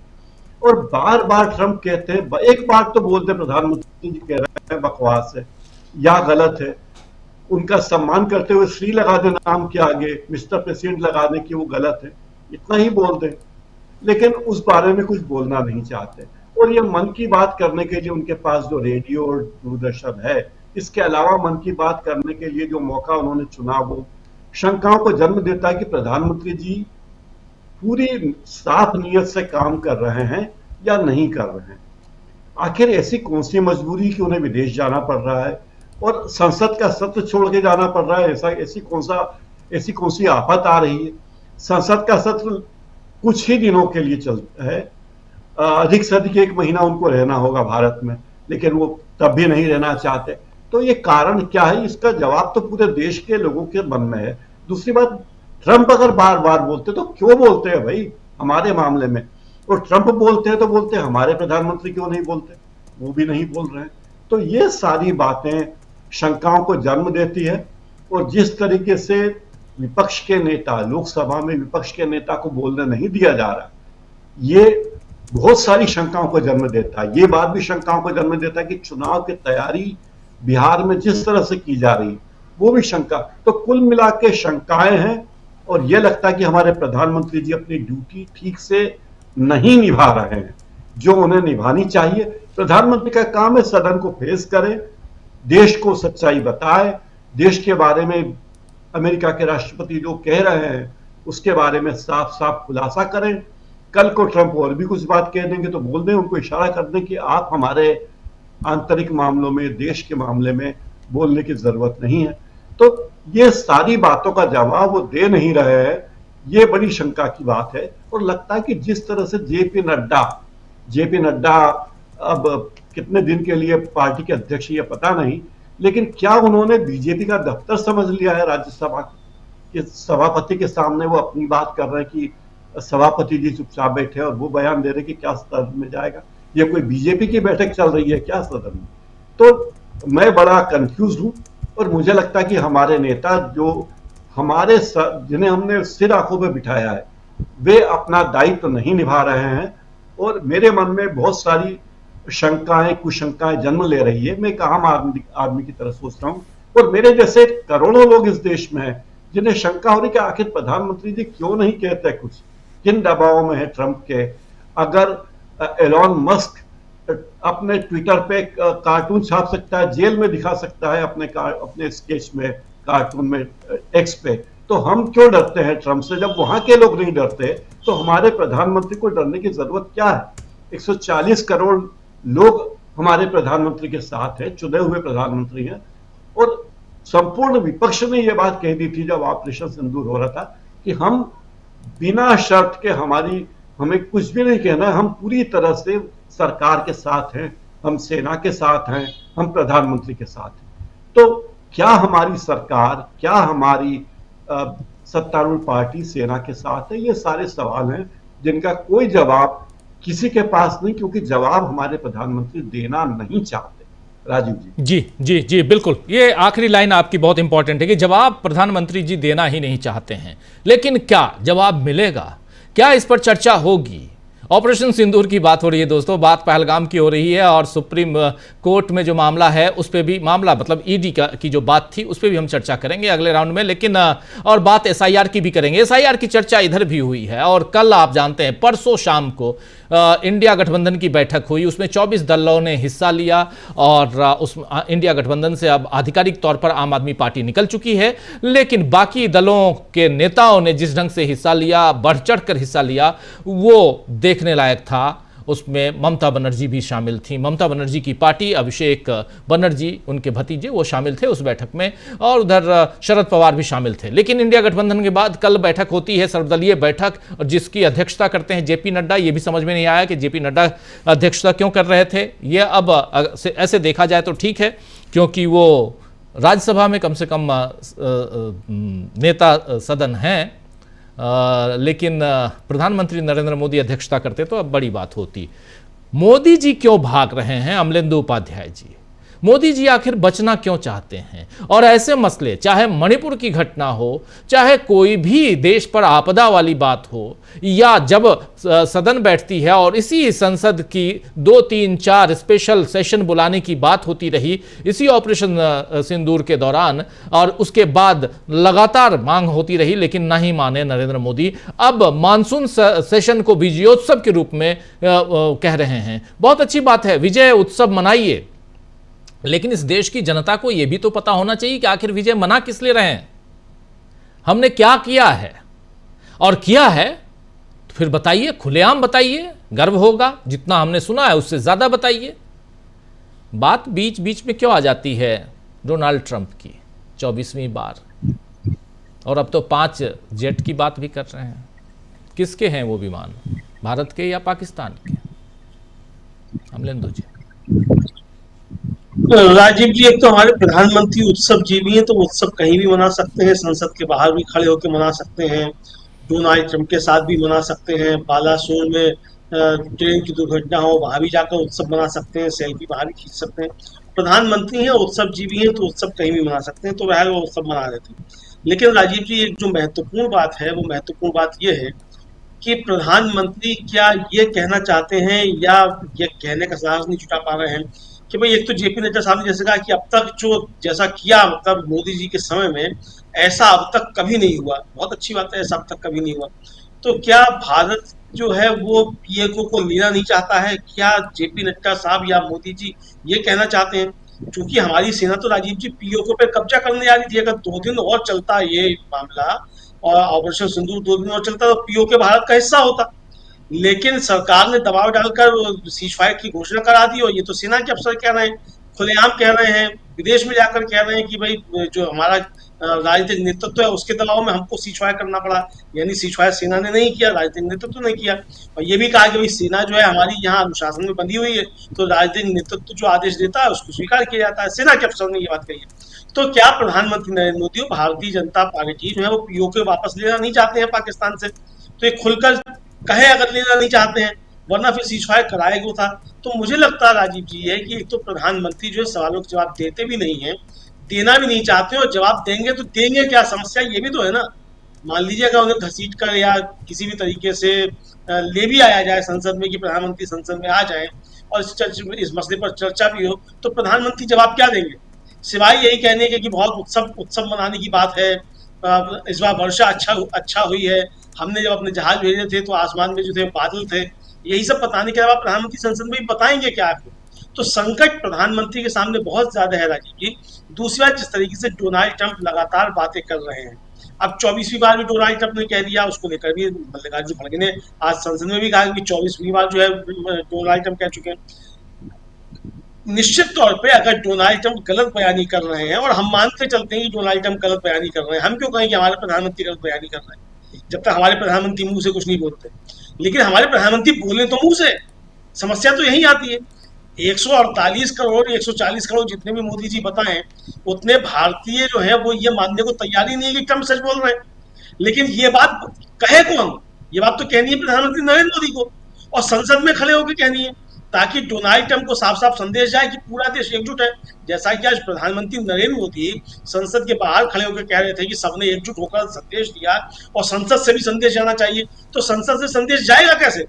प्रधानमंत्री संसद में चर्चा में उपस्थित नहीं होंगे, संसद छोड़ के विदेश भाग जाएंगे, बकौल राहुल गांधी डेढ़ सेकंड में या 1.5 मिनट में क्या दौड़कर भाग गए, ऐसा करेंगे तो संसद से संदेश जाएगा कैसे? तो ये संदेश तो तभी जाएगा प्रधानमंत्री नरेंद्र मोदी उपस्थित हों और सदन में उठकर खड़े होकर कहे कि डोनाल्ड ट्रंप बहुत झूठे व्यक्ति हैं, डोनाल्ड ट्रंप का इससे कुछ लेना देना नहीं है, हम बिल्कुल डोनाल्ड ट्रंप की बात मानने को तैयार नहीं है, हमने डोनाल्ड ट्रंप से कोई समझौता नहीं किया, डोनाल्ड ट्रंप ने कुछ नहीं किया। ये बात प्रधानमंत्री को संसद में खड़े होकर कहनी पड़ेगी, और संसद इस पर प्रस्ताव पारित करेगा कि प्रधानमंत्री मोदी सही है और डोनाल्ड ट्रंप झूठे। तो प्रधानमंत्री उसमें दिक्कत क्या है? प्रधानमंत्री के साथ जब 140 करोड़ भारतीय नागरिक हैं, तो प्रधानमंत्री एक डोनाल्ड ट्रंप से डर क्यों रहे? खुलकर बोलना चाहिए। भाई विपक्ष भी तो यही कह रहा है कि प्रधानमंत्री खुलकर बोले कि डोनाल्ड ट्रंप झूठा है। तो प्रधानमंत्री डोनाल्ड ट्रंप को झूठा कहने में शर्मा क्यों रहे हैं, या कोई कमजोरी है उनकी? अगर कोई कमजोरी है तो देश को बताएं, हमें मालूम तो पड़े हमारा प्रधानमंत्री कहाँ कमजोर है, कहाँ उसकी नस दबी हुई है डोनाल्ड ट्रंप के सामने। तो देश को मालूम पड़े तो देश उसका कोई रास्ता निकाले कि भाई प्रधानमंत्री को बचाया इस डोनाल्ड ट्रंप से जिसने उनकी नस दबा ली है। तो ये प्रधानमंत्री को संसद में आना पड़ेगा, संसद में आकर साफ तौर पर कहना पड़ेगा कि डोनाल्ड ट्रंप झूठ बोल रहे हैं, डोनाल्ड ट्रंप का इससे कोई लेना देना नहीं है, पाकिस्तान ने ही सीज फायर किया, हमसे कहा था तो हमने किया। तो ये बात प्रधानमंत्री को संसद में आकर कहनी पड़ेगी और साफ साफ कहनी पड़ेगी। जी राजीव जी बिल्कुल, संसद में आकर प्रधानमंत्री नरेंद्र मोदी को बहुत बातें यहाँ पर रखनी होंगी, ये बिल्कुल सही है। और लेकिन संसद के अंदर और बाहर और क्या कुछ हुआ, ज़रा आंखों देखी समझना चाहता हूँ। शकील जी आपके पास, फिर हमारे तमाम साथियों के बीच आऊँगा, उधर पटना भी ले चलेंगे और वहाँ भी विधानसभा सत्र की शुरुआत हुई है और वहाँ क्या कुछ हुआ, नेता प्रतिपक्ष तेजस्वी यादव ने क्या बातें कही हैं, ये सब भी सुनेंगे। लेकिन शकील जी, यहाँ संसद भवन में अंदर और बाहर क्या कुछ चला, और सबसे बड़ी चीज़ कि ईडी को लेकर अभी देखिए छत्तीसगढ़ के पूर्व CM ex CM Bhupesh Baghel के बेटे को गिरफ्तार कर लिया गया, वो भी उस दिन जिस दिन भूपेश बघेल के बेटे यानी चैतन्य बघेल का बर्थडे था, उस जन्मदिन था, उस दिन गिरफ्तार किया गया। और आज जो कमेंट है सुप्रीम कोर्ट से वो आप लोग सुन चुके हैं कि राजनीति करनी है तो राजनीति के अखाड़े में जाओ आप, ये बहुत छोटी बात नहीं है। लेकिन चलेंगे उधर भी, उस पर भी बात करेंगे, प्रशांत जी बता भी रहे थे कि उस पर और चर्चा करेंगे हम। लेकिन सदन के अंदर आखिर क्या सचमुच ऐसा माहौल था कि संसद की कार्रवाई नहीं हो सकती, और दूसरी चीज कि क्या सचमुच विपक्ष हंगामा करता है, कोटेड हंगामा, विपक्ष के हंगामे के कारण। यह हंगामा कौन कर रहा है? विपक्ष कर रहा है। देखिए, संसद की कार्रवाई, 2 सदन हैं, लोकसभा उन्होंने स्थगित कर दी 11 बजे शुरू हुई 12 बजे कर दी, 12 बजे शुरू हुई 4 बजे कर दी, 4 बजे शुरू हुई दिन भर के लिए कर दी। लेकिन राज्यसभा जो है 2 बजे के बाद चलती रही। तो सदन अगर आप चलाना चाहेंगे तो सदन चलेगा, लेकिन सदन के अंदर सवाल बहुत सारे हैं। ऑपरेशन सिंदूर पे और पहलगाम पे चर्चा तो है ही, एक बहुत बड़ा सवाल और है। सरकार इस सत्र में चाहती है कि जस्टिस वर्मा के खिलाफ महाअभियोग लाया जाए और उसके लिए वो विपक्ष के साथ तालमेल करने की कोशिश कर रही है, उनसे बात कर रही है, अप्रोच कर रही है और विपक्ष इसके लिए तैयार है। विपक्ष एतराज नहीं है कि जस्टिस वर्मा के खिलाफ महाभियोग लाया जाए, उसे पास किया जाए, जस्टिस वर्मा को हटाया जाए। लेकिन विपक्ष का कहना है कि जस्टिस वर्मा के साथ जस्टिस शेखर यादव के महाभियोग पर भी बात की जाए। सरकार इसके लिए तैयार नहीं है। सरकार बहुत बुरी फंस गई है। सरकार चाहती है कि वर्मा के खिलाफ कार्रवाई हो जाए, विपक्ष कहता है बिल्कुल होना चाहिए। विपक्ष कहता है कि जस्टिस शेखर यादव के खिलाफ क्यों नहीं। जस्टिस शेखर यादव का, राजीव जी आपको याद होगा, इलाहाबाद हाई कोर्ट के हैं जी। एक बहुत ही सांप्रदायिक बयान उन्होंने दिया था। विश्व हिंदू परिषद के कार्यक्रम में गए थे, उन्होंने कहा था कि ये देश जो है बहुमत के आधार पर चलेगा। उन्होंने एक समुदाय विशेष के खिलाफ बोला था। ये सवाल बहुत बड़ा है और सरकार को इस पे फैसला लेना पड़ेगा, क्योंकि सरकार जस्टिस वर्मा के मामले में बहुत बुरी तरह फंस गई है। लेकिन एक बात बताइए शकील जी एक बात बताइए, 145 ये सुनने में आ रहा है कि 145 सांसदों ने इस पे इम्पीचमेंट पे, जस्टिस वर्मा के इम्पीचमेंट के एप्लीकेशन पर साइन कर दिया है 145 सांसदों ने, और उसमें से कांग्रेस भी है, राहुल गांधी भी है, ऐसा है क्या? हाँ, कांग्रेस के सांसदों ने किया है साइन उस पे, ऐसा नहीं है। देखिए हम आपको बताएं, खड़गे जी से मिलने के लिए बीजेपी के बड़े नेता गए थे, वहां राहुल गांधी से भी मिले वो लोग। जो हमारे संसदीय कार्य मंत्री हैं रिज्जू साहब, वो भी मिले हैं, उन्होंने भी बात करी है और इसमें कांग्रेस को कोई एतराज है ही नहीं है। भ्रष्टाचार का बहुत बड़ा मामला है। कांग्रेस खुद कह रही है आगे बढ़ के कि जस्टिस वर्मा के खिलाफ कार्रवाई होना चाहिए, लेकिन उसमें वो कुछ बातें कह रही है। एक ये कि जस्टिस वर्मा के खिलाफ सरकार की तरफ से एक एफआईआर तो दर्ज होना चाहिए कम से कम। क्यों? क्योंकि जस्टिस वर्मा सुप्रीम कोर्ट पहुंच गए हैं। इतना बड़ा मामला हुआ, नोट पकड़े गए, पुलिस वहां थी, फायर ब्रिगेड वहां थी, एक कागज में एफआईआर तो लॉन्च करिए। आप काम को पूरा तो कीजिए। और फिर जस्टिस शेखर यादव को आप कैसे छोड़ देंगे?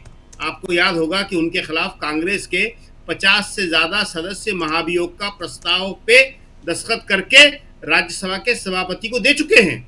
ऑलरेडी है, वो पड़ा हुआ है वो। तो ये एक बहुत बड़ा सवाल है। और सीपीआईएम ने अभी कह दिया संसद का सत्र शुरू होने से पहले कि जब तक जस्टिस यादव पे कार्रवाई नहीं होगी बड़ा मुश्किल हो जाएगा। देश में बहुत गलत संदेश जाने का संभावना है कि इतने खराब बयान देने वाले आदमी को हम छोड़ देते हैं और एक जज के खिलाफ हम कार्रवाई करते हैं। दूसरी एक बात जो बहुत ही इंपॉर्टेंट है, जो आपने कही, ईडी वाली बात। देखिए, ईडी का मामला अब बहुत आगे बढ़ गया है और इसीलिए आज सुप्रीम कोर्ट को इतने स्पष्ट रूप से कहना पड़ा कि आप जो है अपने अधिकारों का दुरुपयोग कर रहे हैं और आप सारी हदों को पार कर रहे हैं। सरकार जहां खुद नहीं लड़ पाती है वहां ईडी के जरिए लड़ रही है। तो ईडी के मामले पे सुप्रीम कोर्ट का ये कहना एक बहुत बड़ा संदेश है, क्योंकि जैसा कि आपने बताया चैतन्य बघेल के मामले में, चैतन्य बघेल को गिरफ्तार करना एक ऐसा कदम है कि वो कार्रवाई तो करना चाहते हैं भूपेश बघेल के ऊपर, लेकिन भूपेश बघेल पे आप कार्रवाई करने की हिम्मत नहीं कर पा रहे हैं तो उनके बेटे पे आप कार्रवाई कर रहे हैं जी। इसके अलावा राजीव जी आज एक बात और थी जो बहुत चर्चा में रही, वो था प्रधानमंत्री का भाषण या प्रधानमंत्री का मीडिया के नाम संबोधन। भाषण नहीं कहना चाहिए, जो देते हैं वो सुबह 10 बजे आके उन्होंने दिया आज वहां पे। उसमें जो सबसे आश्चर्यजनक बात यह है कि वो अभी जो अंतरिक्ष यात्री को, जिसको एक विदेश की प्राइवेट एजेंसी के द्वारा भारत सरकार ने पहुंचाया था, शुभम शुक्ला को, शुभ्रांशु, उनके बारे में बात, सुधांशु शुक्ला जी, सुधांशु शुक्ला, शुभ्रांशु जी, शुभ्रांशु शुक्ला, उनके बारे में तो बात करते हैं, मगर पहले अंतरिक्ष यात्री का नाम तो कोई भूलते ही नहीं है। वो तो जहां तक हमें याद है, हम सही बोल रहे हैं, राकेश शर्मा ही था। जी जी बिल्कुल, राकेश शर्मा की बात ही नहीं करते वो। क्या राकेश शर्मा भारतीय नहीं था? पहला अंतरिक्ष यात्री तो वो था। वो कहते हैं कि साहब पहला अंतरिक्ष यात्री शुभ्रांशु गया वहां पे। ये बात जो है लोगों को आज बहुत अखरी है। अपने ही देश के एक नागरिक को, एक पहले अंतरिक्ष यात्री को आप नजरअंदाज कर देते हैं। और इसी तरह पीएम ने जो बात कही है, अपने नंबर बढ़ाने के लिए वो देश के 70 साल के इतिहास को कमजोर बता रहे हैं। कह रहे हमारे देश की अर्थव्यवस्था कमजोर थी, 10वें नंबर पर थी। वो देश की अर्थव्यवस्था जो 2007 में 8 में जब पूरे विश्व में मंदी आई थी, तब डिगी नहीं, तब हिली नहीं, उसको आप कमजोर बता रहे हैं। इसी तरह आप बता रहे हैं कि इतनी बड़ी कार्रवाई कभी नहीं हुई। 1971 इंदिरा गांधी के खिलाफ इसीलिए रोज निशिकांत दुबे से बुलवाया जा रहा है। लेकिन इंदिरा गांधी की लकीर क्या इससे छोटी हो जाएगी? ये सारे सवाल भी आज संसद के बीच में थे, लोगों के बीच में थे, क्योंकि जैसा कि हम बता रहे हैं, अब प्रधानमंत्री का जो असर था वो अब असर नहीं रहा। पहले लोग डरते थे, संसद की लॉबी में बात करने में डरते थे, यहाँ वहां बात करने में डरते थे। अब हम आज देख रहे थे कि लोग खुलकर बात कर रहे थे, पत्रकार भी खुलकर बात कर रहे थे। पत्रकार अपने मीडिया समूह में जाके चाहे जो बोलें, चाहे जो दिखाएं, लेकिन अब उनकी बातों में ये बात आने लगी है कि भाई ये जो हुआ है, खड़गे जी ने जो बोला है कि आतंकवादी वो कहाँ हैं, ये सवाल तो बहुत जायज है जी। खड़गे जी ने जब ये बोला तो आप उस टाइम देखिए मौन समर्थन सबका मिला कि आतंकवादी वो हैं कहाँ जिन्होंने हमला किया था पहलगाम पे। उसका कोई जवाब नहीं है। ये सवाल तो बीजेपी वालों के मन में भी है। बीजेपी वालों के मन में दो सवाल बहुत गंभीर हैं। एक, वो आतंकवादी कहाँ है? दूसरा, हम पीओके की बात करते थे, वो पीओके हम हासिल कर सकते थे, आपने ऐसे नाजुक मौके पर सीज फायर क्यों किया? ये दो सवाल बहुत महत्वपूर्ण है। बिल्कुल बिल्कुल, सीज फायर क्यों किया या सीज फायर थोपा गया? जो कह रहे हैं 24 बार हमने सीज फायर हमने करवाया, तो वो यानी अमेरिका के राष्ट्रपति, उनका जिक्र बार बार आ रहा है और आएगा भी। आना चाहता हूं एक बार जल्दी से सुनील शुक्ला जी आपके पास। सुनील जी, कैसे देखा जाए, अगर चलिए 1 मिनट के लिए ज़रा उधर बिहार विधानसभा में क्या कुछ हुआ है और उसको लेकर वहां के विधानसभा के नेता प्रतिपक्ष तेजस्वी यादव ने क्या कुछ कहा है, ज़रा वो सुन लेते हैं और फिर चर्चा आगे बढ़ाते हैं। जल्दी जल्दी, समय कम है, फटाफट करते हैं। पहले सुनते हैं तेजस्वी यादव को।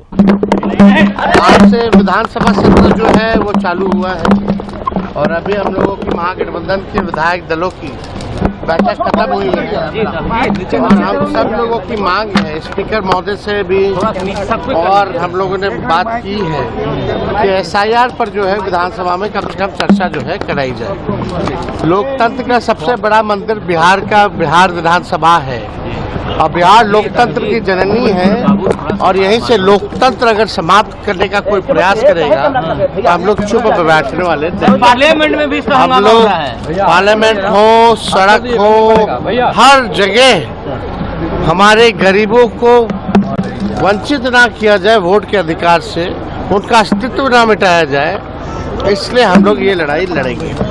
और कल जो है बड़े पैमाने पर अगर सरकार नहीं मानेगी, स्पीकर नहीं मानेंगे चर्चा कराने पर, तो हमको लगता है कि आने वाला समय जो है इन लोगों को जवाब देते नहीं बनेगा।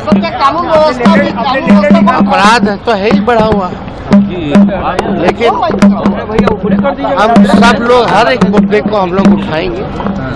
आपका ध्यान आकर्षण है, कार्य स्थगन प्रस्ताव है, तो देखते हैं। हमने तो सभी नेताओं को हमने चिट्ठी लिखी है इस मुद्दे को लेकर के, और पार्लियामेंट में भी लोग जो है मुद्दे को उठा रहे हैं मजबूती के साथ, इंडिया अलायंस के लोग, और बिहार में भी कल बहुत मजबूत तरीके से तो सुन लिया आप, बिहार में भी कल बहुत मजबूत तरीके से एसआईआर के मुद्दे को उठाएंगे, पार्लियामेंट में भी उठा रहे हैं और हमने कई नेताओं को चिट्ठी लिखी है, वही 35 नेताओं को जो चिट्ठी यहाँ पर 3 दिन पहले लिखी थी तेजस्वी यादव ने, उसकी बात भी यहाँ रख रहे हैं। तो पार्लियामेंट हो या उधर विधानसभा हो, हर तरफ एसआईआर की चर्चा और चर्चा पहलगाम और ऑपरेशन सिंदूर की तो हो ही रही है। इसलिए ज़रा क्या लगता है, यहाँ पे एक तरफ चुनाव आयोग की बात है, एक तरफ सुप्रीम कोर्ट है, जो संवैधानिक संस्थाएं देखिए, और उन सबके बीच संविधान के हिसाब से लोकतंत्र का मंदिर कहा जाता है, आप जानिए संसद को, और वहाँ अगर विपक्ष को बोलने न दिया जाए तो इसको क्या माना जाएगा, और क्या ये पूरा का पूरा सत्र वैसे ही हंगामा, शोरगुल और फिर कार्यवाही जो है वो रुक गई, व्यवधान, इन सब के हवाले रहेगा? सुनील शुक्ला जी, अगर ये इसके हवाले रहेगा, हंगामा के हवाले रहेगा, तो इसके लिए सरकार जवाबदेह है। सरकार विपक्ष के सवालों का जवाब दे। बिहार में एसआईआर का सवाल केवल कागज पत्थर इकट्ठा करने का मुद्दा नहीं है। सामान्य आदमियों को, गरीब आदमी को, वंचित व्यक्ति को उसके मताधिकार छीनने का प्रयास है।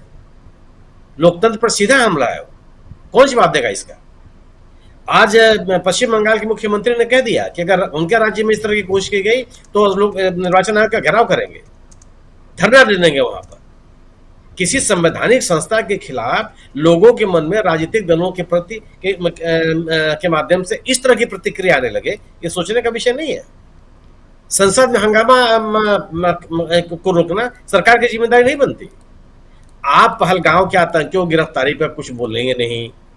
26/11 की घटना की जिन लोगों को आपने आरोपी बनाया था, अदालत ने सबको मुक्त कर दिया, किसी को दोषी नहीं माना। जिनको ट्रायल कोर्ट ने फांसी की सजा दी थी वो सभी आरोप मुक्त हो गए, इस पे भी आप बोलेंगे नहीं। सीज फायर किसके दबाव में आपने किया, इस पे भी आप बात नहीं करेंगे। सेना के शौर्य को लेकर के विजय शाह साहब का बयान, चाहे जम्मू कश्मीर के एक मुख्यमंत्री एक नेता, वरिष्ठ नेता का बयान, उस पर आपकी कोई प्रतिक्रिया नहीं आएगी। तो क्या संसद में विपक्षी दल जाकर के सरकार के साथ केवल उनकी चाटुकारिता करते रहेंगे? संसद जितनी सरकार की है उससे ज्यादा विपक्ष की है। ये बात संसदीय परंपरा में ये बात कही जाती है कि विपक्ष का नेता जब खड़ा हो जाएगा बोलने के लिए तो सभी लोग बैठ जाएंगे जो बोल रहे होंगे। ये बात सदन के नेता के लिए नहीं है, ये विशेष अधिकार विपक्ष के नेता के लिए। और ये कहा जाता है कि विपक्ष के नेता को संरक्षण चाहिए। किसी मुद्दे पर बात करने के लिए तैयार नहीं है, किसी भी विषय पर बात करने तो हंगामा नहीं होगा। और अगर हंगामा होगा तो जो स्थितियां बन रही है तो सरकार जिम्मेदार है। और विपक्ष अपने किसी भी मुद्दे के साथ हटने के लिए तैयार नहीं है। ईडी के मामले पर सामान्य सा वक्तव्य है, वो कितना बड़ा वक्तव्य दिया है, टिप्पणी की है सर्वोच्च न्यायालय ने। राजू साहब को कहा कि अगर आप मजबूर करेंगे तो हम और गंभीर टिप्पणियां करेंगे, जब उन्होंने अपनी बात कहने की कोशिश की जी। और तुषार मेहता साहब के सामने उन्होंने कहा कि इसको राजनीतिक हथियार मत बनाइए। और ये कहा कि आप द्रोण हो गए हैं कि जहां चाहेंगे वहां पहुंच जाएंगे। सर्वोच्च न्यायालय कोई नहीं कह रहा कि आप भ्रष्टाचार को रोकिए, लेकिन भ्रष्टाचार के नाम पर उत्पीड़न थोड़े करेंगे यार। जांच कीजिए, आपके पास सभी सबूत मिल जाए, साक्ष्य मिल जाए, आप जिस व्यक्ति को गिरफ्तार करना चाहिए गिरफ्तार कर लीजिए। लेकिन केवल आरोपों के नाम पर, जांच के नाम पर गिरफ्तार करना, सालों सालों उसको जेल में रखना, ये किस लोकतंत्र परिवेश में होता है? कहां नागरिक आजादी के सुरक्षा के नाम पर इस तरह कार्रवाई की जाती है? सर्वोच्च न्यायालय की टिप्पणियां सामान्य है। आज जो संसद में हो रहा है या जो देश के सामने प्रमुख विषय हैं, उन विषयों के साथ सरकार भाग रही है, ये सब देख रहे हैं। अगर उन मुद्दों पर अगर आप सरकार जवाब नहीं देती और विपक्ष के लोग अपना रोष व्यक्त करते हैं, चाहे अपनी बात मनवाने के लिए संसद में अपनी बात कहते हैं, तो ये कहीं से भी तर्कहीन नहीं है, वो बल्कि समय की जरूरत है। आखिर विपक्ष अपनी बात कैसे मानेगा, अपनी बात कैसे कहेगा? वो नोटिस देगा, उसको आप मानेंगे नहीं। स्थगन प्रस्ताव देगा, उसको आप मानेंगे नहीं। ध्यानाकर्षण प्रस्ताव देगा, उसको आप मानेंगे नहीं। तो आखिर करेगा क्या? विपक्ष के सामने विकल्प क्या है? या तो जो सरकार चाह रही है वही करता रहे वो। तो यह जो नैरेटिव बनाने की कोशिश की जा रही है कि विपक्ष सदन नहीं चलने दे रहा, ये सब लोग देख रहे हैं कि सदन कौन नहीं चलने दे रहा। अगर विपक्ष की मांगों को अगर आप बात करने के लिए अगर उसके उठाए गए मुद्दों का जवाब देने के लिए तैयार हो जाए, सदन सुचारू रूप से चलेगा। और सदन में, संसद में विपक्ष को अपने मुद्दे उठाने का अधिकार है। उसके उसके द्वारा उठाए गए सवालों का जवाब देना सरकार की जिम्मेदारी है। अगर सरकार अगर अपनी जिम्मेदारी का निर्वहन नहीं करती तो सरकार के खिलाफ प्रतिकार करना यह भी उसका दायित्व है विपक्ष का। आप यशवंत वर्मा के मामले में अगर आप कार्रवाई करना चाहते हैं तो आप शेखर यादव के मामले में क्यों चुप है? क्योंकि वो आपके एजेंडा आपका जो पॉलिटिकल एजेंडा है उसको सूट करता है। फिर आप न्यायपालिका में शुचिता की बात कैसे कर सकते हैं, एकांगी बात कैसे कर सकते हैं? जितना गंभीर विषय यशवंत वर्मा के लिए है उतना ही गंभीर शेखर यादव के प्रति है। और अगर शेखर यादव जी के प्रति शेखर यादव का बयान इतना महत्वपूर्ण है, जस्टिस लगाइए सुनील शुक्ला जी, जस्टिस लगाइए।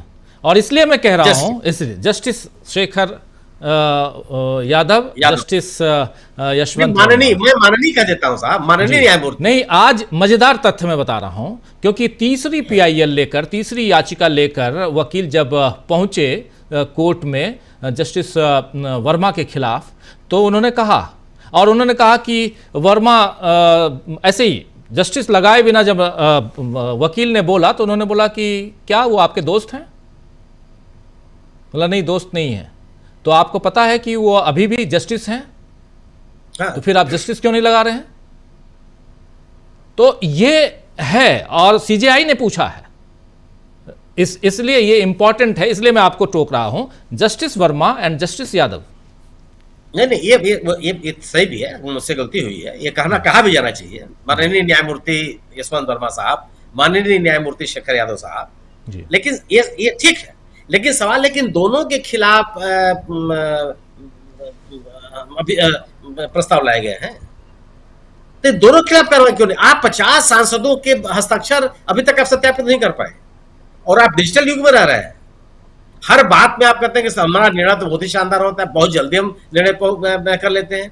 डिजिटाइजेशन हिंदुस्तान का बहुत तेजी से बढ़ रहा है, सरकार के देख में सब कुछ बहुत तेजी से हो रहा है। तो 50 सांसदों का जो सांसद कह रहे हैं कि हमने लिख करके दिया होगा, और आप उनके दस्तखत नहीं सत्यापित कर पा रहे हैं। अगर आप एकांगी होंगे तो निश्चित रूप से जो आप संदेश देना चाहते हैं, आखिर न्यायमूर्ति यशवंत वर्मा के खिलाफ आप कार्रवाई क्यों करना चाहते हैं? आप केवल इसलिए तो करना चाहते हैं कि न्यायपालिका में भ्रष्टाचार को स्वीकार नहीं किया जा सकता, किसी तरह का परसेप्शन नहीं बनना चाहिए। तो न्यायमूर्ति शेखर यादव साहब के बारे में क्या है? एक विशेष विचारधारा को प्रोत्साहित करेंगे आप, और वो न्यायपालिका के हक में है। दोनों चीजें हैं, दोनों को लेकर क्या पाइए? किसी ने मैंने सशर्त समर्थन किसी ने नहीं दिया है न्यायमूर्ति यशवंत वर्मा जी के लिए। वो सुप्रीम कोर्ट भी चले गए, उनका भी जो उनको लीगल अधिकार है, अपने लीगल अधिकार का उपयोग कर रहे हैं जी। लेकिन सरकार की जो जिम्मेदारी बनती है वो तो सरकार करती हुई नहीं दिखाई पड़ती। आप बिल्कुल कार्रवाई कीजिए। और किसी हमने भी यही पढ़ा कि जो वांछित सदस्य संख्या चाहिए वो पूरी हो गई है, और वो उन दोनों पर सदन को सौंपा जा चुका है, ठीक है। लेकिन ये कार्रवाई करने की जिम्मेदारी न्यायमूर्ति शेखर यादव के बारे में भी उपसभापति जी की है, सभापति जी की है, उनके पास भी नोटिस है जी। और आप केवल इस बिना राज्यसभा सचिवालय रुका हुआ है कि दस्तखत का सत्यापन नहीं हो पा रहा है। आज कर लिए होते आप, आज संसद में तो आज तो सदन में सभी लोग आए हुए, आज ही कह देते कि नहीं सबका सत्यापन हो गया और ये मान लिया गया। जो लोग दस्तखत किए होंगे सदन में आते समय उनके हस्ताक्षर से आप बयान कर लीजिए कि जो मेमोरेंडम में दस्तखत है वही है कि कोई और है। ये आप अपना एजेंडा थोड़ा चला सकते हैं और अपने एजेंडे के अनुसार सभी लोगों को ले जाना संभव नहीं है। सरकार की जवाबदेही है, संसद को चलाने की भी जवाबदेही सरकार की है, और अगर संसद में हंगामा है तो सरकार जिम्मेदार है, विपक्ष जिम्मेदार नहीं है। बिल्कुल बिल्कुल बिल्कुल आप सही कह रहे हैं प्रशांत जी। न्यायमूर्ति वर्मा और न्यायमूर्ति शेखर यादव दोनों की बात चल रही है और ईडी की बात भी चल रही है। ईडी महत्वपूर्ण भूमिका में, और ईडी को अब बताया जा रहा है। और इतना ही नहीं, आज सुप्रीम कोर्ट ने ये भी कहा है कि ईडी के बहुत सारे कामकाज और उनके जो लिमिटेशंस हैं उनको एक बार फिर आइडेंटिफाई करने की ज़रूरत है, और ये भी कहा गया है। लेकिन दूसरी तरफ उधर बिहार है, इधर बिहार विधानसभा है और इधर संसद है। आपकी बात। बहुत सारे मुद्दे हैं राजीव जी, आज समय बहुत कम है जी जी। लेकिन मैं जस्टिस वर्मा के मामले में बात करता हूं।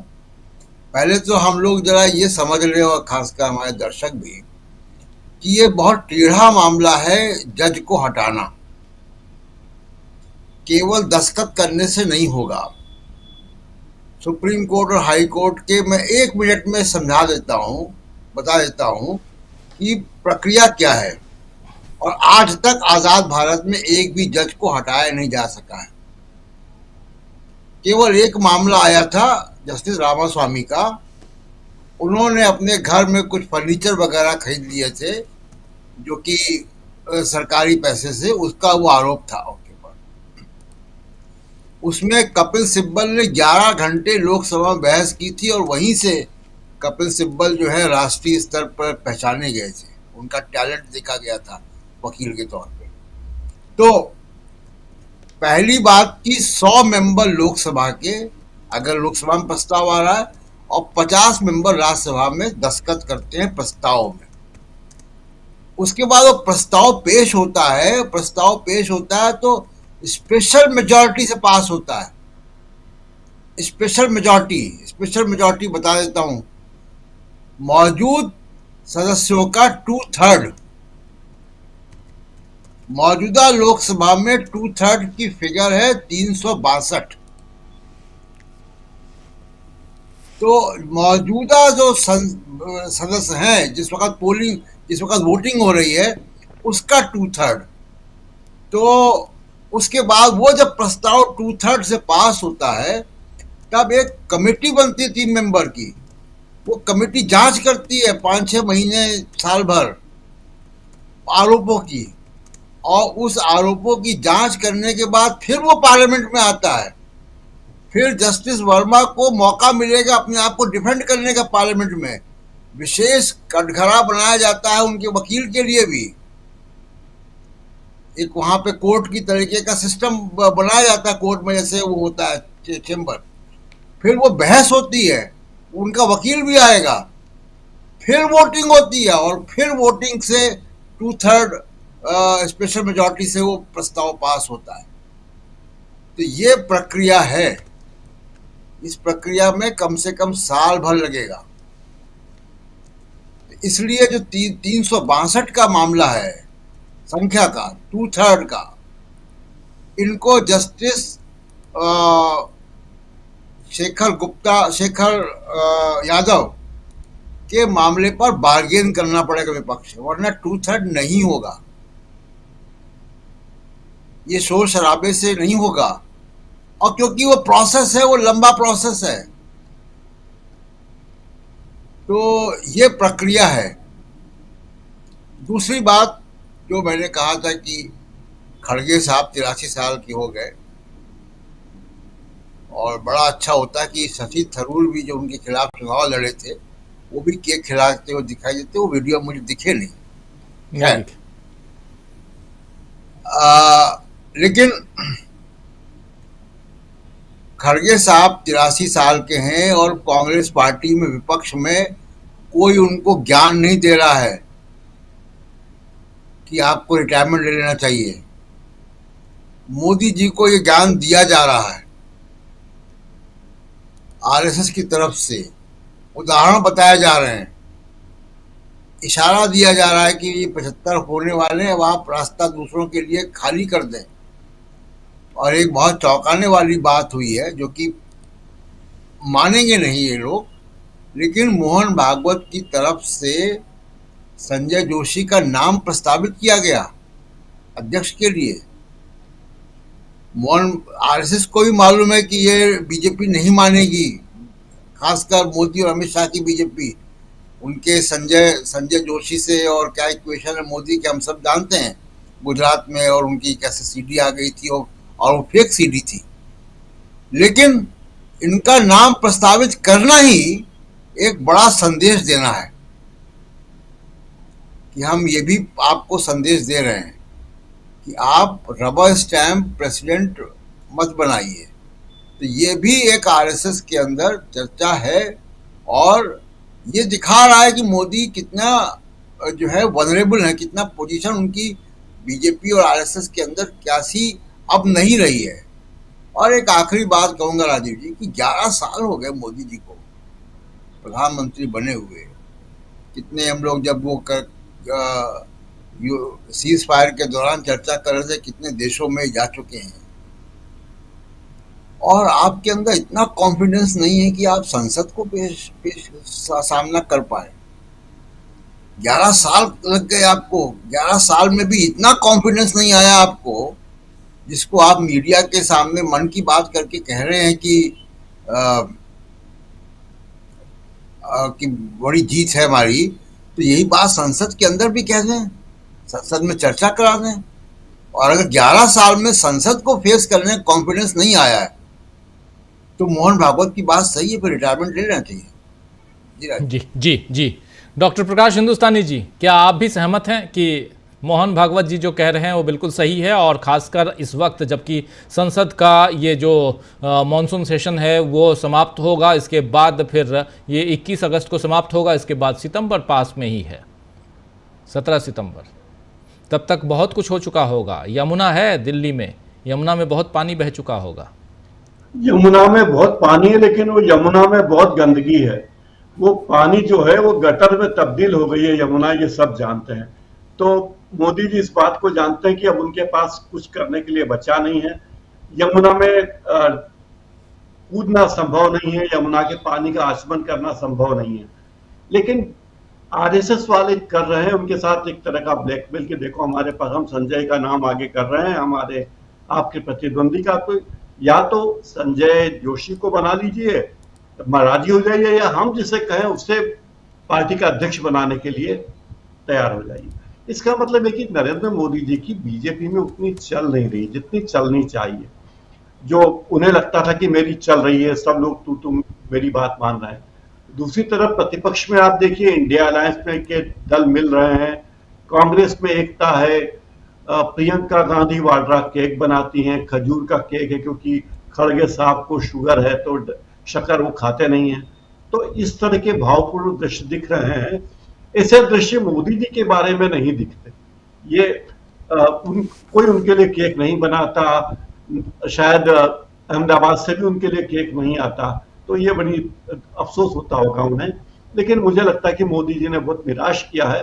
सत्र शुरू होते ही उन्होंने निराश कर दिया। वो प्रधानमंत्री थे, सदन में आते हैं, खुल के बोलते कि हमने ये किया और हम यहाँ विफल रहे या विफल नहीं रहे, लेकिन हमारी ये कोशिश थी। विपक्ष क्या करता? विपक्ष अपनी बात कहता, लेकिन मोदी जी को ये डर किस बात का, ये मुझे समझ में नहीं आया। इतने बड़े देश के प्रधानमंत्री, इतने बड़े पद पर होते हुए वो डर रहे हैं। क्या वो राहुल गांधी से इतना डरते हैं? मुझे लगता है कि शक होता है कि इतना डरने की जरूरत क्या है उन्हें राहुल गांधी से, जो राहुल गांधी कभी भी इतिहास में अपनी बात से पलटे नहीं है। जो उन्होंने कह दिया है उस पर अडिग रहे हैं। लेकिन हमारे प्रधानमंत्री जी बोलते ही नहीं है, जो चीज बोलनी चाहिए वो नहीं बोलते, तो बहुत निराश किया प्रधानमंत्री जी। जी, मोदी जी ने काफी निराश किया है, और खासकर विपक्ष यहां पर आज पहले दिन अगर देखा जाए कि पूछा जाए कि आज का पहला दिन कैसा रहा, किसके नाम रहा, तो आज का पहला दिन विपक्ष के नाम रहा। हालांकि शुरुआत हुई नरेंद्र मोदी के उस भाषण से जो मीडिया के जरिए वो देश को दे रहे थे, यही कहेंगे हम, क्योंकि संबोधन तो मीडिया को होता है, लेकिन मीडिया के जरिए देश को बताना चाह रहे थे। मगर ये आज का पहला दिन जो है वो विपक्ष के नाम इसलिए रहा क्योंकि विपक्ष के आगे सत्ता पक्ष जो है, जो काफी ताकतवर है, मगर वो काफी कमजोर दिखाई दिया सत्ता पक्ष। आखिर क्यों ऐसा, ये जरा आपको भी पता है 1.5 घंटे की इस चर्चा में, और इस देश को भी पता है, क्योंकि मूल मुद्दे, मुख्य मुद्दे जो हैं, उन मुद्दों से सरकार भागने की कोशिश कर रही है। और आखिर खबरें ये चलाई जा रही हैं कि दोनों सदनों में, लोकसभा में और राज्यसभा में 16 घंटा, लोकसभा में, राज्यसभा में 9 घंटा इस पर बहस होगी, ऑपरेशन सिंदूर पे। उसके अलावा और भी बहुत सारे मुद्दे होंगे, लेकिन ये बहस कब होगी? और गौरव गोगोई जो बात कह रहे थे कि बिजनेस एडवाइजरी कमेटी में इस मसले को रखा ही नहीं गया, इस पर चर्चा ही नहीं हुई, तो किसकी बात सही मानी जाए? मीडिया में जो बताया जा रहा है उसकी बात, या जो वहाँ उस मीटिंग में था और जो वो कह रहा है उसकी बात? सब कुछ आपके सामने है। इस चर्चा को यहीं समाप्त करने की इजाज़त चाहता हूं। बहुत बहुत शुक्रिया डॉक्टर प्रकाश हिंदुस्तानी जी, सुनील शुक्ला जी, शकील अख्तर जी, हमारे साथी प्रशांत टंडन जी, अमलेंदु उपाध्याय जी, आप सबका बहुत